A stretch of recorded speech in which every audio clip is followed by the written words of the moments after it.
1989 година, јуни месец, во Доме Груев бев професор по македонски јазик, дојде некој и ме повика да слезам долу кај директорот во канцеларијата.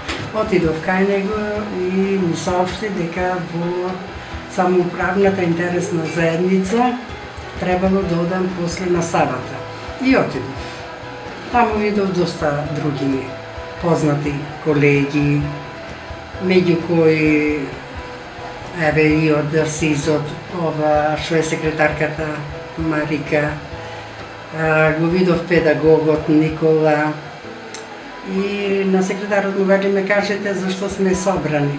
Па вели ве викнав во врска со отварањето на новото училиште. Ќе се потсетам на тие први денови кога го видов училиштето, кога го прошетав училиштето.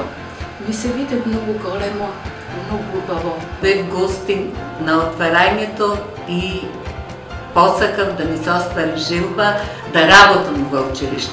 Наскоро директорката Ристосија Обедникова ме зеде и јас можам да кажам дека сонот што секој го сака да го оствари, го оствари.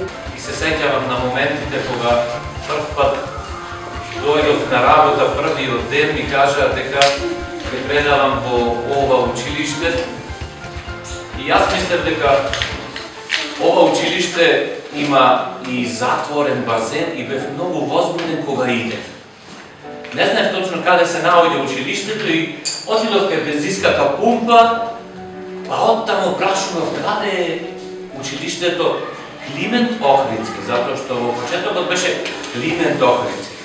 Во овие моменти, кога се навраќаме на тие далечни години, треба да сакам да го истакнам моментот кога тогашните наставници на 1 септември, кога доаѓаа на првиот ден во нашето училиште, навистина сјајот на нивните очи сакам во овој момент да го нагласам и желбата да се види нешто ново, односно училиште кое е изградено од граѓаните на Битола со самодоприносот, односно дадената можност да се работи во најновото училиште во нашиот град. 89-та година, јас бев првата генерација во ова прекрасно училиште и особено ми е драго што сум дел од се ова што правите. Има многу да се кажува за ова училиште, али мене ми е останата една дамка, да речем, од тука ја стекнав мојата професија. И до ден денес сум тоа што сум. Се занимавам со музика. Секогаш ми беше драг мандолински оркестар. Моето прво вработување во Климент Охридски. Во основа, никогаш себе си не се замислував како наставник со дневник во рацете, меѓутоа кога влегов во училиштето и кога го видов амбиентот и видов климата, атмосферата, едноставно се потсетив на сонот кој што го сонував, кабинетот кој што го гледав на сонот и всушност знаев каде треба да одам. Знаев по кои скали треба да се движам и каде е моето работно место. Тоа е некој дежаву или не знам таму како го дефинираат. Значи тоа беше местото кое ми беше судбински определено за работа, да ги поминам моите убави моменти како наставник. Во Климент Охридски почнав да учам во 89-та година во трето одделение и уште првата година во трето одделение имаше организирана екскурзија Охрид, Струга и Дебар, мислам, во Бигорски манастир. Во Струга на количнија чукачки сите деца, како деца се заигравме. Јас се купив повеќе жетони. Едно време се вртам, ги нема автобусите, јас останав сам. Во првата зграда влегов во првиот влез, звонав на званчето, пријави луѓето полиција. А другар ми мој Тони Димовски, кој сега е во Австралија, кој бевме многу блиски другари, прашале дали се сите тука, тој рекол тука сме сите, ја не тука, не е проблем. Училиштето почна со учебна 89-та, 90-та, јас сум февруар дојде на 90-та, Кога дојдов малку ми беше страв, сплашена бев, затоа што јас работев со 10 работени, кога дојдов тука бе некаде 70 до 80. Посебно ми остава впечаток секоја година при уписот на децата во прво оделение, радоста на децата кога ќе дојдат овде во нашите простори, средбата, нивната средба, нивното среќавање со училиштето. Мојот предмет е малку специфичен. Јас имав и добри и лоши моменти со учениците. Добрите се во тоа што тие премногу се радуваа кога ги изработуваа предметите. А лошите се затоа што работевме со алати и можевме да имаме некои несгоди. Кога човек се враќа во своето основно училиште, тоа е како кога отвора едно старо ковчеже во кој што има безброј детски тајни. Така сега можам да се сетам на првите љубови, на првите симпатии, на првите добиени слаби оценки, на првите петки. Значи се запишав во 1993 година. Започнав прво оделение кај наставникот Владо Василевски. Понатаму во петто оделение класен раководител ми беше Сонја Петровска. Добар ден, ученици! Добар ден! Подготвени за испрашување? Да. Ајде да видиме денес кого да го станиме. Ајде Никола да стане. Ајде Никола, да ми одговориш на прашање од историја. Ќе одговорам. Спремен? Да, повторно одговор. И сега тука во ходникот пред да влезам. Мајте што да прашам. Дека сум спремен. Историјата 96-та година, повеќе. 96-та. 96-та година памтам дека прв пат влегов тука, тоест на долниот спрат во училиште. Тогаш беше најновото училиште што беше изградено во овој град. Ликовната секција направи мурал со мотив од природата и радоста во прекрасните бои. Уште како ученичка во училиште учествував и помагав несејмично во се што беше поврзано со креативноста. А така се сеќавам до 26-та година на ова дело, моето прво искуство со цветно сликарство. И еден момент доаѓа Стојан Тарапуза, писателот. Повикан беше од наставниците по македонски јазик, да одржи литературно читање. Тој дошол, го пречекале на врата, го разгледал училиштето, многу му се допаднало и рече, па јас не влегов во училиште, јас влегов во храм. Ова убавина нигде не ја имам виден. Се сеќавам, ето посебно јас, како што се гледа од приложеното, физичко не ми оди многу. И бев еден од најслабите ученици по физичко и секогаш си наоѓав причина за да не вежбам, секогаш имав удрена рака, колено, нешто.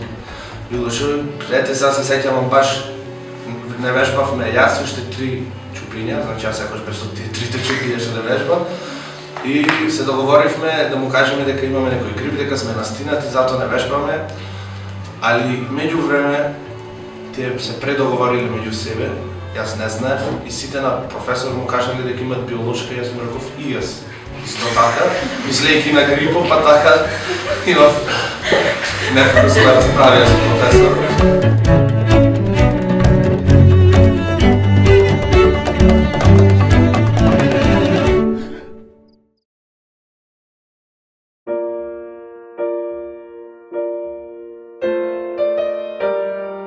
Посреќно пензионерските денови ги помина, затоа што по една година ми се роди внуката, ама емотивно бидејќи бев поврзана со училиштето, та се роди во март, место Мартина да ја крстиме, ние ја крстивме Климентина, да го носи обележјето на Климент Охридски.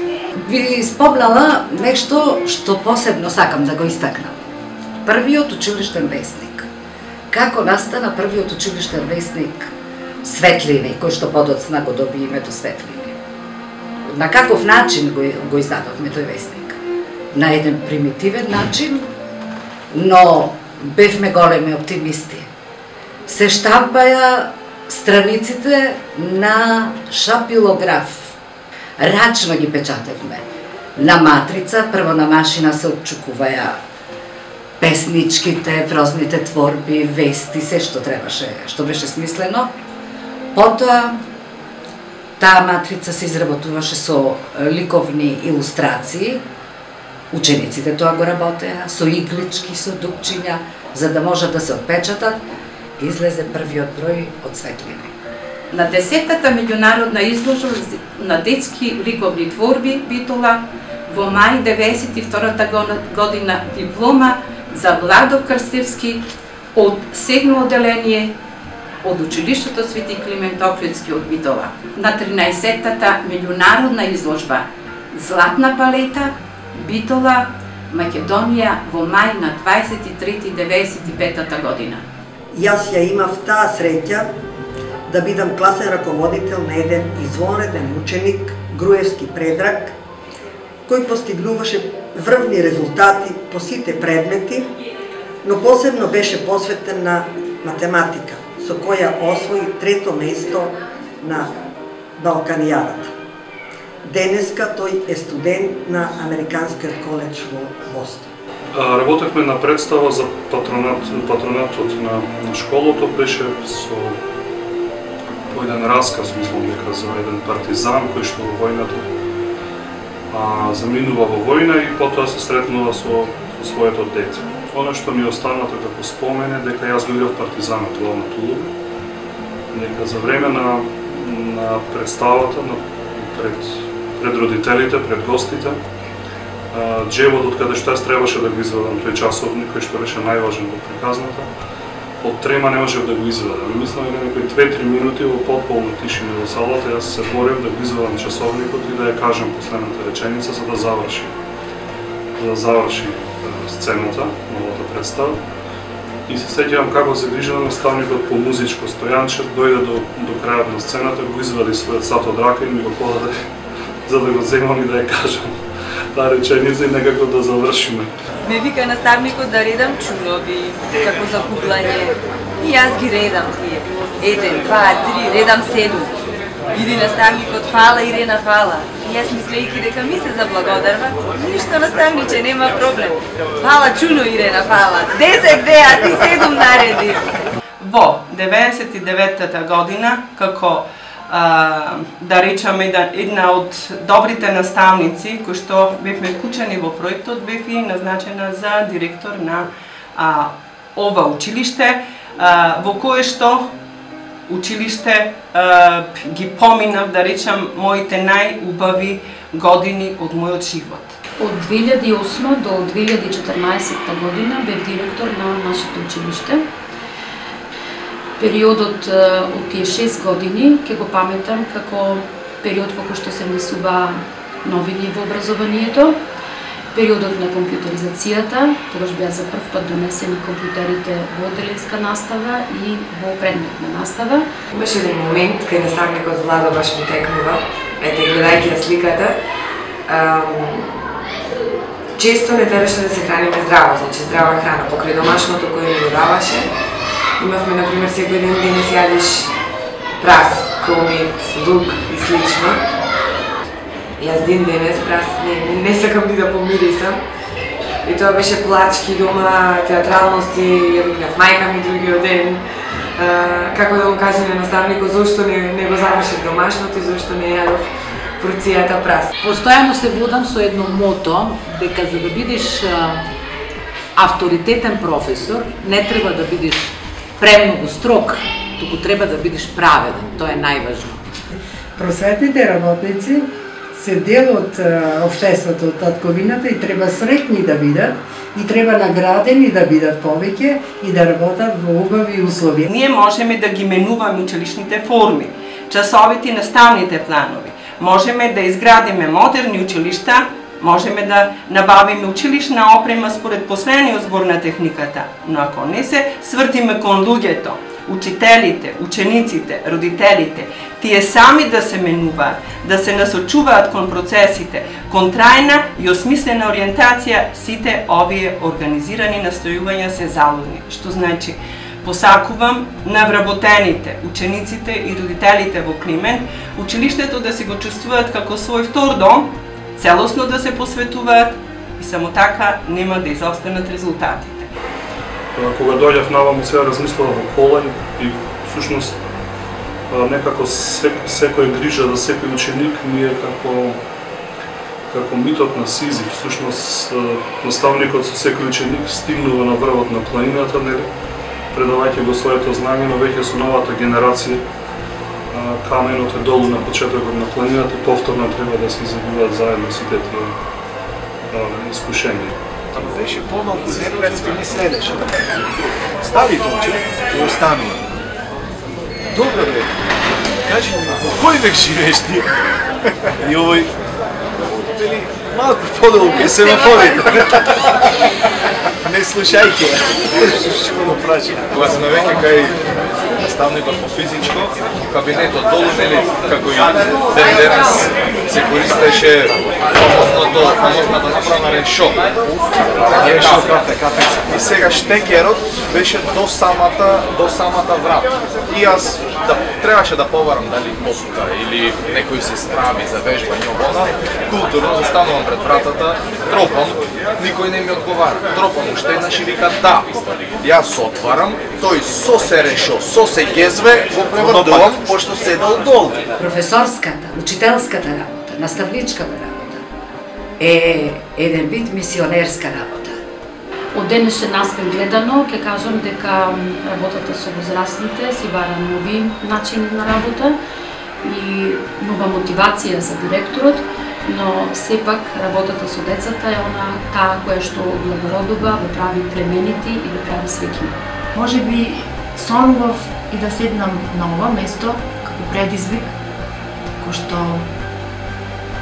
што чекорам, се трудам и на овој начин да се реализирам. Со таа иста визија, да ја одржам посебноста на училиштето, да создадам услови на многу повисок степен на колегијалност, комуникација и да го достигнам на високо ниво на припадност на учениците и на колегите и на наставниците, да го чувствуваат како свое, да се грижат за него како за домот свој и мислам дека единствениот пат е тој и за децата и за нас.